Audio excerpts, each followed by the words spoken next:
I'm so grateful that we took that monkey off our back 17 years ago. And to this day, hand on heart, I can absolutely say I didn't live every day worried that cancer was going to come back. Welcome to Connecting to Spirit. I am your host, Lisa Brandis, and I'm here to help you unlock your intuition, channel with clarity, and deep dive into self-discovery, all while navigating the ups and downs of personal and spiritual growth. If you're ready to say goodbye to self-doubt, embrace your unique gifts, and connect with a supportive community on the same journey, then you're in the right place. Whether you're just starting out or you've been walking this path for years, this podcast is here to guide you, support you, and inspire you every step of the way.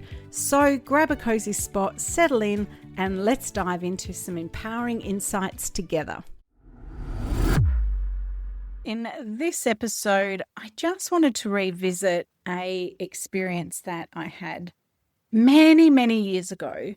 And I was just telling this story to a brand new Reiki client that I was seeing. This client of mine is actually going through cancer treatment at the moment. And I was telling her about when my husband was diagnosed with leukemia.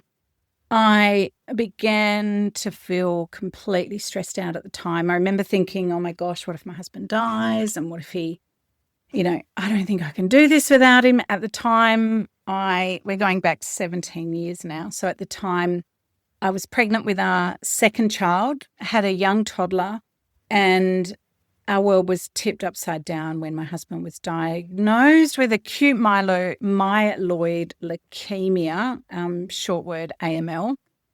And I had also, many of you know this story, but I'd also worked at Starlight Children's Foundation for many years. And that meant that I had a history of, holding, many kids' hands when they walked through their cancer journey.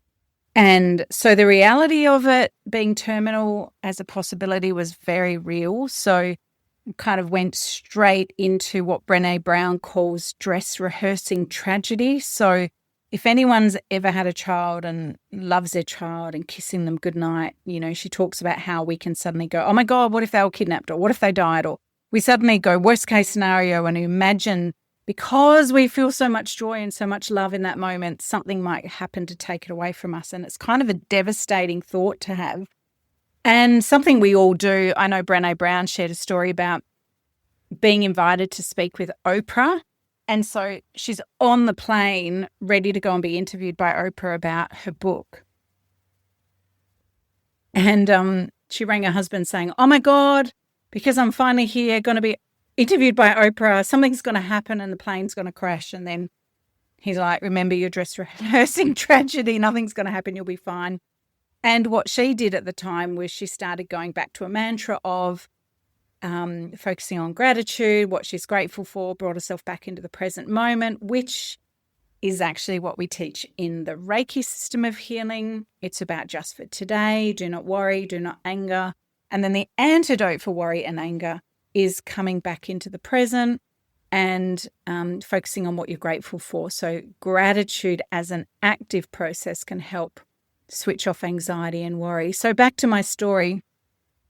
I ended up seeing a psychologist because I was starting to fall apart when my husband was first diagnosed. And when I was sitting in Zoe's office, she said to me, where is your husband now? And I'm like, because I was, in a flood of tears at the time and it kind of shocked me. It was a bit of a pattern interrupt. And I said, oh, he's in the hospital, which she knew. And she goes, can you pick up the phone and call him? I'm like, yeah, of course I can. And she goes, okay. So she said, can we agree that there's no amount of preparation that would make him passing any easier if he passed away or if he was to die? Is there anything that you could do that would make that feel any lighter or any easier? And when I thought about it logically, I kind of went, well, no, probably not. And she said, is it okay that we move to deal with that if it becomes a problem? We work through that then. And I'm like, okay, because she said, right now, he's very much alive and would probably benefit from, speaking to you and chatting and, being present with him each day rather than me going to him worried about him not going to, whether he was going to make it or not. So it actually made rational sense at the time, logical sense. And so I remember in that day making a decision with my psychologist, I'm just not going to worry about that now. I'm going to take that worry of what if he dies totally out of my mind's, kind of just going to take it out of my mind completely and started focusing on the fact that he's here. So my story has a very happy ending. So my husband recovered fully from AML. He did a round of chemotherapy, 3 rounds actually, called the Big Ice back 17 years ago. So he's literally just received a letter, which I'll show you, from his GP. Not many of these get handed out. We did, I know you can't read it because it's kind of backwards because it's on a camera, but there it is. You can see the evidence of an actual letter from his specialist, consultant hematologist, telling him that he's cured of cancer. So he's a AML survivor. What we found out later was that there was a very small percentage of people that survive, and his doctor he asked him a question and the doctor was like, I don't know how to answer that, mate. And he's like, why not? And he said, because there's not many people that are in your position.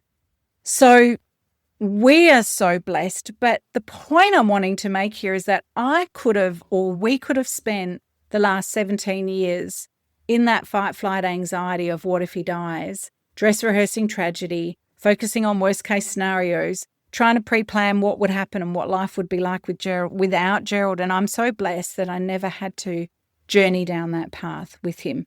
We've had other issues that we've had to deal with, and that's just life, right? But I'm so grateful that we took that monkey off our back 17 years ago.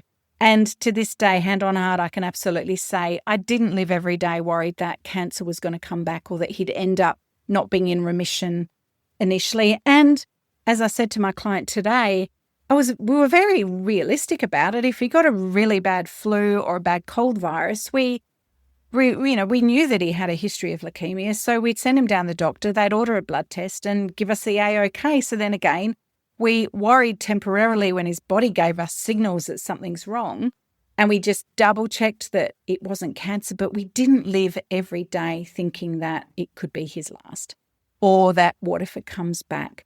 Now, I tell you this story because it helped me so much, and it's helped many of my students that I share. I'm pretty sure I wrote about it in my book. But for my beautiful new podcast listeners that might not have heard me or might not have come into my world yet, it is just one of those life-changing stories that has saved me years and years and bucket loads of anxiety and given me a easy, logical shift in perspective that if you're going through a similar situation, my desire is that it helped me and it could help you too. So I hope you enjoyed this episode. I haven't been on the podcast for the last few weeks because I did promise that I'd just start showing up as myself, not scripted, on video. And to be totally honest, it made me a little nervous. So if you've liked this episode, you want to see more, send me some kind of message and let me know. Share it with a friend, which is even better because I'll see that it's resonating because you guys are starting to share it with a friend who might find this tip helpful. And yeah, give it a rating, and I can't wait to see you in the next episode. I release them every Friday. That's my plan. And occasionally I will do it early. So I'm going to release this one today. So I hope you, wherever you are, I hope you are trusting your intuition. I hope you're connected to the divine magic and mystery that exists in this world. And if you're not and you want to learn how to, reach out and I will get you started. I've got a free quiz that actually gives you, for a short time only, a free copy of my book, not the hard copy. This you have to buy, but if you want a free PDF version of this book that is small but mighty in the information it shares with you, all about Reiki, psychic, mediumship, healing. If you want to know more about that, that's my jam. Check it out.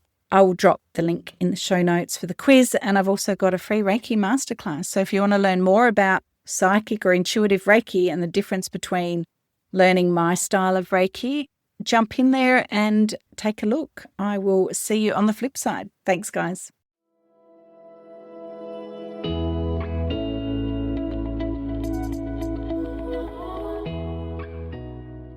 I just wanted to say thanks for listening today. We know there are a lot of podcasts out there, and you took time out of your day to dive into this episode, and I want to say thank you so much.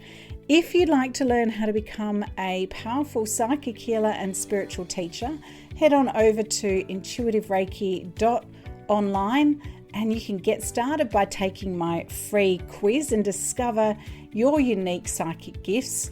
Plus, there's heaps of course information, and you'll access a really great bunch of really helpful tools to support you on your path. We really want to see you build a soul-led practice that creates abundance, builds confidence, and the freedom to serve in the way you were born to. Remember, the world needs your powerful and unique teaching. I'll see you in the next episode.